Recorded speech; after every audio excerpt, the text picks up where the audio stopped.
Մինչև հուլիսի 19-ը կատարեք գնումներ Իդեալ համակարգի խանութներից եւ ամեն շաբաթ ստացեք հնարավորություն շահելու 500,000 դրամ արժողությամբ ճամփորդական ուղղագիր դեպի Կարմիր ծով, Իտալիա, Իսպանիա կամ ձեր նախընտրած ուղղությամբ։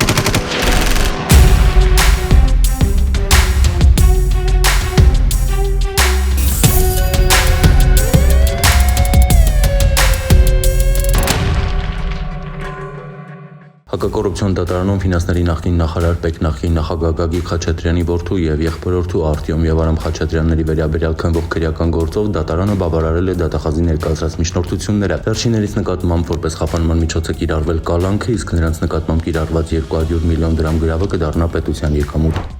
Հանրապետական կուսակցության փոխնախագահ Արմեն Աշոտյանի կալանքի ժամկետը երկարաձգվել է 1 տարով։ Պարզվել է, որ 2009-2016 թվականներին կրթության գիտության նախարար Արմեն Աշոտյանը մի խումբ անձանց հետ պաշտոնական դիրքը օգտագործելով նպաստել է Բրյուսովի համալսարանին հատկացված 451 քառակուսի մետր անշարժ գույքի ապօրինի օտարմանը։ Գույքը, որի արժեքը կազմել է շուրջ 208.9 միլիոն դրամ, դուրս է բերվել Հայաստանի սեփականության ֆոնդից ու փոխանցվել բարձրաստիճան պաշտոնյայի եւ փոխկապակցված անձանց սեփականության տիրույթ։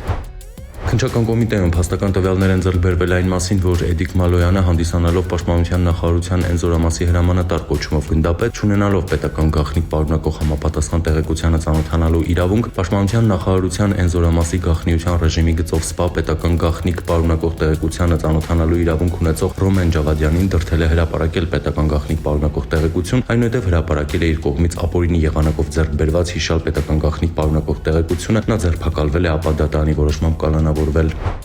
Քննչական կոմիտեն տվյալներ է ձեռք բերել այն մասին, որ քրեական աստիճանակարգության բարձրագույն կարգավիճակ ունեցող ջ.ան ստանձնել է 1.400.000 դրամ պարտքումարը չտրամադրելու մասնավոր հարցին առնչվող վեճի լուծումը։ Հանրային քրեական հետապնդում է հարուցվել քրեական աստիճանակարգության բարձրագույն կարգավիճակ ունեցող ջ.այի, ինչպես նաև ԱԳ-ի նկատմամբ։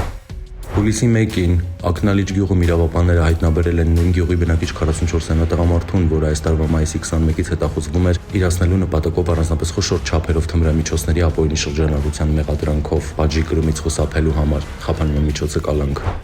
Հունիսի 23-ին Գարեգին Հովսեփյան փողոցում ձերբակալվել է 35-ամյա տղամարդ եւ 44-ամյա կին։ Հայտնաբերվել է ընդհանուր 49 գրամ մարիխուանայով լցված 30 փաթեթ։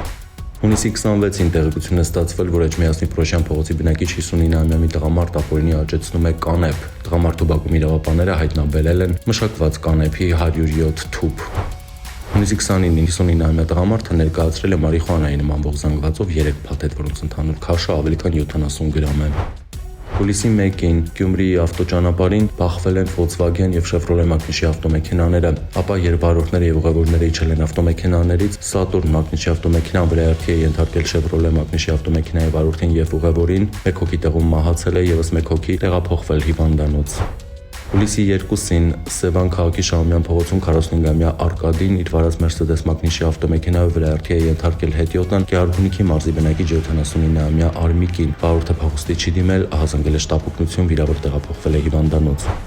Հուլիսի 2-ին Հալաբյան Արզումանյան փողոցների խաչմերուկում բախվել են Երևանի բնակիչ 34-ամյա Լևոն Մարտիրոսյանի վարած BMW X5-ը եւ Արմավիրի մարզի բնակիչ 23-ամյա Սերո Հարությունյանի վարած Nissan Tidan։ Ուժասներ չկան, վարորդները ենթարկվել են սթափության փորձաքննության, եղել են սթափ։